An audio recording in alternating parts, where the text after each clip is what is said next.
वायुसेना का 88वां स्थापना दिवस आज गाजियाबाद के एयरपोर्ट स्टेशन पर वायुसेना ने किया शक्ति प्रदर्शन। वायुसेना प्रमुख समेत कई और सेना के अधिकारी रहे मौजूद।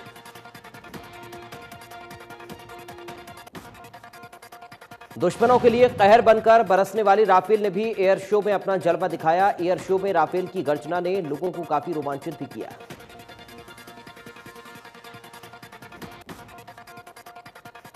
एयरफोर्स डे पर पीएम मोदी ने ट्वीट किया, लिखा, भारत की रक्षा के लिए वायुसेना का साहस प्रेरित करने वाला।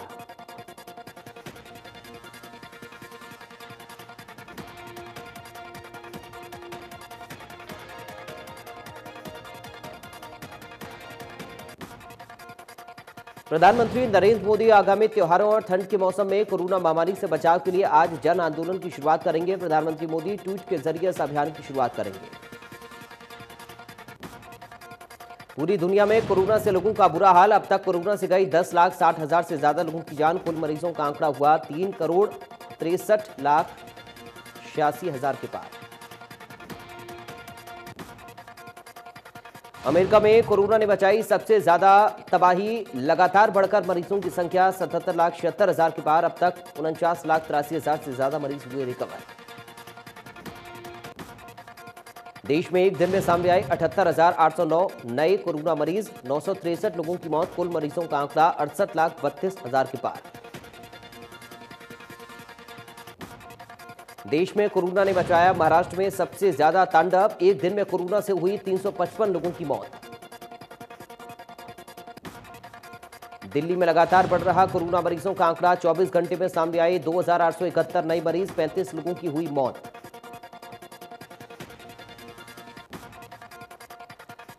पंजाब में भी नहीं थम रहा कोरोना का कहर। कुल मरीजों की संख्या हुई 1,20,000 के पार। अब तक 3,712 लोगों की हुई मौत।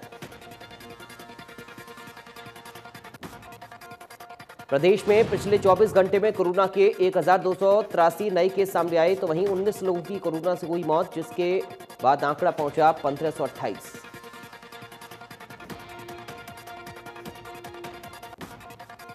हरियाणा में 15 अक्टूबर से खुलेंगे स्कूल। 6ठी से 10वीं तक की कक्षाएं होंगी शुरू। नर्सरी से 5वीं के बच्चों को बाद में बुलाया जाएगा।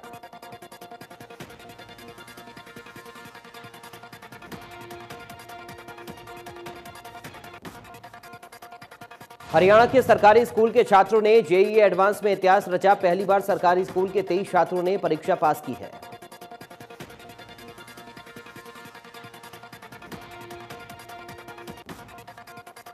नई व्यवस्था में किसानों को आत्मनिर्भर बनाने का प्रयास। मुख्यमंत्री बोले, आड़तियों की परेशानी कम करने के लिए बनाई कमेटी। कहा, किसानों को दिया जा रहा एमएसपी।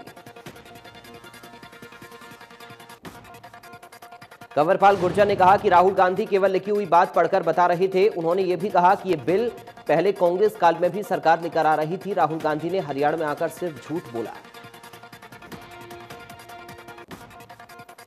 ओपी धनखड़ ने कांग्रेस की खेती बचाओ यात्रा पर बोलते हुए कहा कि कांग्रेस नौटंकी कर रही है। उन्होंने कहा कि एमएसपी नहीं होगी, खत्म, मंडी चलती रहेगी।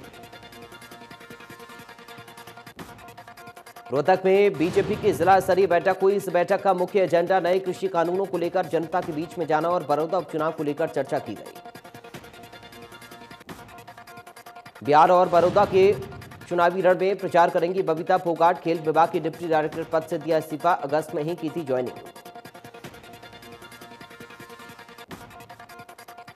बड़ौदा उपचुनाव के लिए कांग्रेस ने बढ़ाई आवेदन की तारीख। टिकट के दावेदार 8 अक्टूबर तक भेज सकते हैं आवेदन। कांग्रेस के दिल्ली कैंप ऑफिस में आवेदन भेज सकते हैं।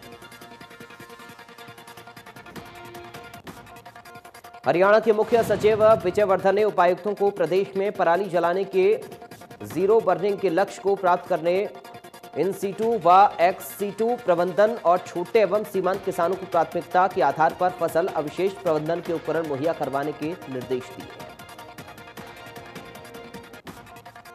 महेंद्रगढ़ स्थित थाने को गांव पाली में अस्थायी रूप से शिफ्ट करने के फैसले के खिलाफ विभिन्न गांवों के लोगों ने विरोध जताया है। तहसीलदार के माध्यम से एक प्रतिनिधिमंडल ने ज्ञापन सौंपकर उनके गांव को होने वाली असुविधाओं के बारे में अवगत करवाया है। धान खरीद को लेकर किसानों की समस्याएं कम होने का नाम नहीं ले रही। खरीद एजेंसी हैफेड से कर्मचारी के न आने के चलते तीसरे दिन भी किसानों ने टोहाना फतेहाबाद रोड को जाम कर दिया था।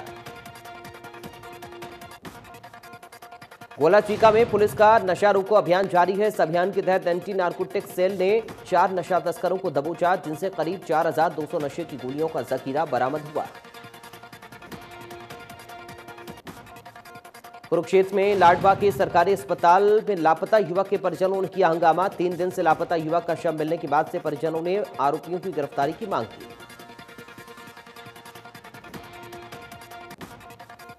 फरीदाबाद की संजय कॉलोनी में स्वास्थ्य विभाग ने अवैध गर्भपात केंद्र का किया भंडाफोड़। जानकारी के मुताबिक एक घर में अवैध रूप से गर्भपात करवाया जा रहा था।